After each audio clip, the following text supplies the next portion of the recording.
Hello everyone.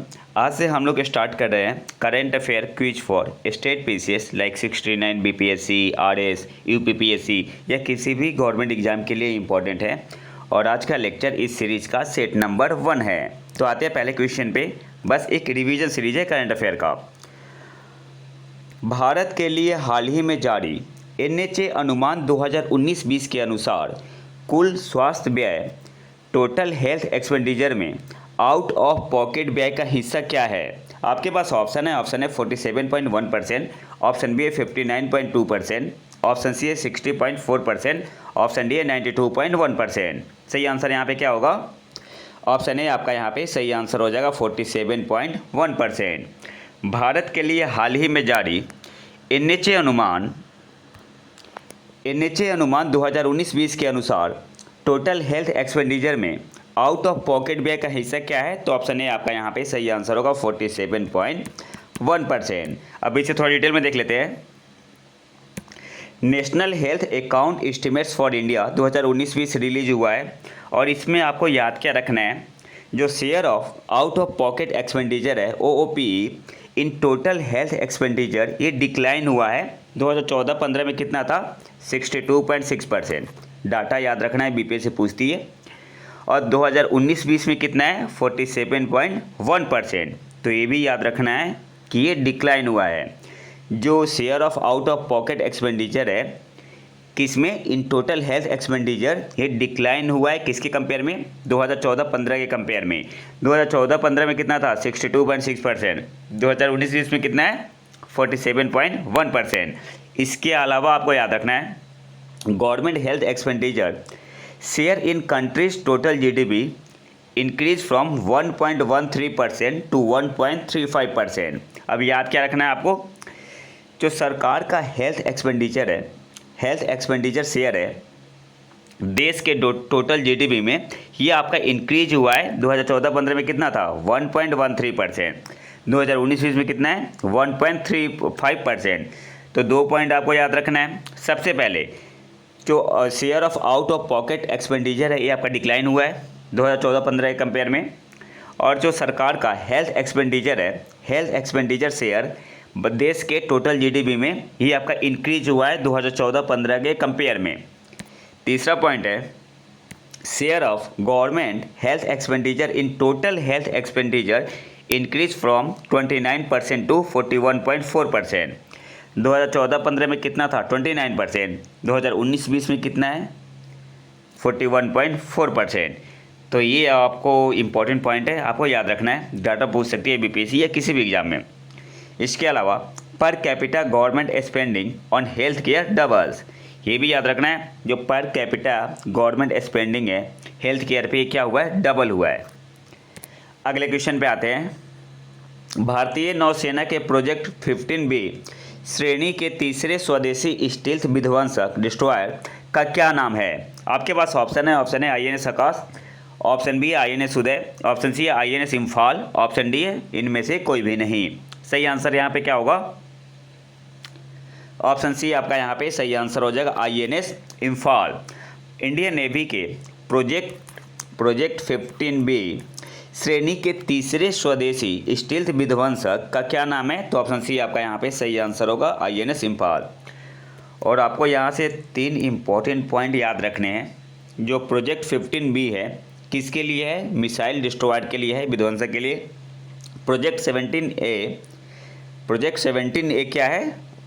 Stealth frigate के लिए है। और प्रोजेक्ट 75I किसके लिए है? सबमरीन के लिए है। तो ये 3 पॉइंट आपको याद रखना इंपॉर्टेंट है। अगले क्वेश्चन पे आते हैं। किस संस्था ने मुख्य अर्थशास्त्री outlook report 2023 chief economist outlook report 2023 जारी की? आपके पास ऑप्शन है वर्ल्ड बैंक, ऑप्शन बी है world economic forum, option C है नीति आयोग, ऑप्शन डी है ADB। सही आंसर क्या होगा? ऑप्शन बी आपका यहाँ पे सही आंसर होगा वर्ल्ड इकोनॉमिक फोरम। अगले क्वेश्चन पे आते हैं। किस देश ने पीटर्सबर्ग जलवायु संवाद पीटर्सबर्ग क्लाइमेट डायलॉग की मेजबानी की? आपके पास ऑप्शन है जर्मनी, ऑप्शन बी है USA, ऑप्शन सी है UAE, ऑप्शन डी है फ्रांस। सही आंसर यहाँ पे क्या होगा? ऑप्शन ए आपका यहाँ पे सही आंसर हो जाएगा जर्मनी। और इसे को होस्ट किया गया था by the United Arab emirate UAE के द्वारा। और COP28 कहाँ पे होगा? यूएई में। अगले क्वेश्चन पे आते हैं। अच्छा, यहाँ पे एक और पॉइंट याद रख लो। The dialogue is been co hosted by the UAE as the UN climate change conference 2023 COP28 in coming presidency किसके पास है? यूएई के पास है। And the German federal foreign office. PwC India द्वारा किस संस्था के सहयोग से भारत में क्लिनिकल परीक्षण अवसर report clinical trial opportunities in India report जारी की गई है? आपके पास ऑप्शन है। Option A world bank, option B है नीति आयोग, ऑप्शन सी है यूनिसेफ, ऑप्शन डी है USAIC। तो सही आंसर यहाँ पे होगा option D USAIC, US India chamber of commerce. तो सही आंसर क्या हो जाएगा? Option D. KH-47 किंजल किस देश द्वारा अनावरण की गई हाइपरसोनिक मिसाइल है? तो यहाँ पे मैं सीधे आंसर बता रहा हूँ, ऑप्शन सी आपका यहाँ पे सही आंसर हो जाएगा, रूस। अगले क्वेश्चन पे आते हैं। कौन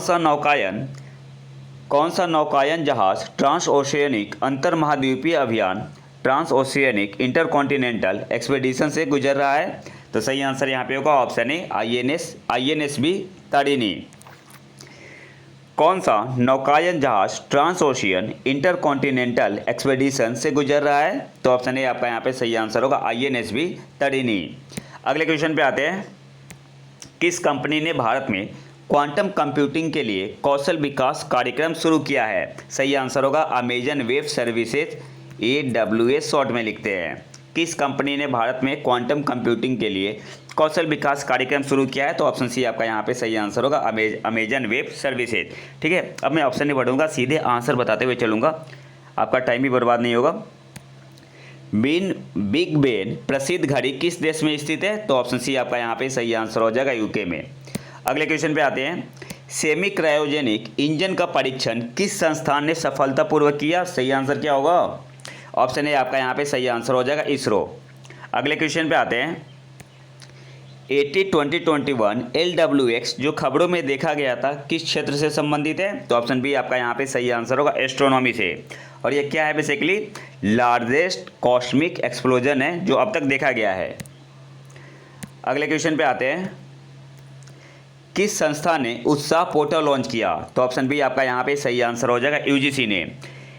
2 पोर्टल UGC ने लॉन्च किया है, एक तो है आपका उत्साह और एक है आपका POP पोर्टल।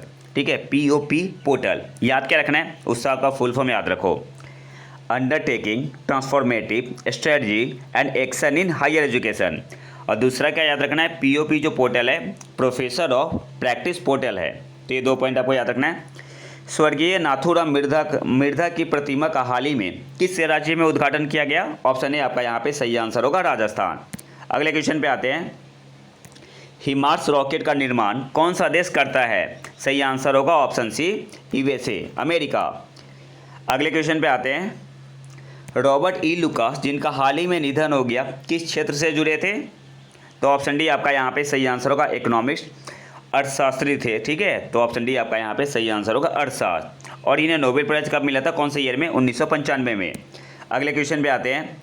किस विभाग ने ASTR नामक EI आधारित चेहरे की पहचान उपकरण विकसित किया है? तो सही आंसर होगा department of telecommunication. Option A आपका यहाँ पे सही आंसर हो जाएगा दूरसंचार विभाग। ठीक है, इसका ऑब्जेक्टिव क्या है? तो इसका यूज क्या होगा? For telecom SIM subscriber verification के लिए। ठीक है, और इसका जो मेन ऑब्जेक्टिव है यह साइबर फ्रॉड को कम करेगा। ठीक है, साइबर फ्रॉड को कम करेगा। तो आपसे पूछ सकता है कि जो दूरसंचार विभाग ने ASTR नामक EI आधारित चेहरे की पहचान उपकरण विकसित किया है, इसका मेन ऑब्जेक्टिव क्या है? तो साइबर फ्रॉड को कम करना। ठीक है,